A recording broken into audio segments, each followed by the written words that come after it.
ఈ వీడియోలో political critics survey సంస్థ చూద్దాము. అయితే ఫస్ట్ ఓట్ షేర్ చూసుకుంటే others 3%, Congress 2.20%, BJP, TDP, Janasena 44.60%, YSRCP 50.20%.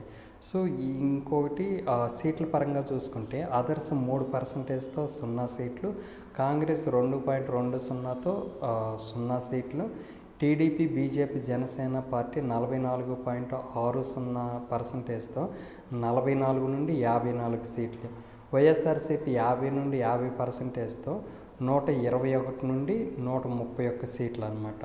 So ఇక్కడ ఏంటంటే మళ్ళీ వైఎస్ఆర్సీపీ రీఎలక్ట్ అయ్యింది, 2024 గవర్నమెంట్ ఫామ్ చేసిద్ది అన్నారు. But TDP, BJP, Janasena strong అలయన్స్గా వచ్చినా కూడా ఎదుర్కోలేకపోయింది. ఇక్కడ వచ్చేసరికి రూరల్ అండ్ ఫీమేల్ ఓటర్స్ వచ్చేసరికి కీ రోల్ పోషించారు ఈసారి ఎలక్షన్స్లో. అదేవిధంగా టీడీపీకి ట్రెడిషనల్ ఓట్ బ్యాంకింగ్గా అనుకునే బీసీ ఓట్లు స్ప్లిట్ అయ్యి వైసీపీ వైపు టర్న్ అయ్యారని ఇచ్చారనమాట. సో ఓవరాల్గా పొలిటికల్ క్రిటిక్స్ సర్వే సంస్థ ప్రకారం 121 నుండి 131 సీట్లతో మళ్ళీ వైఎస్ఆర్సీపీ అధికారంలోకి వచ్చిందని ప్రొజెక్ట్ చేశారనమాట.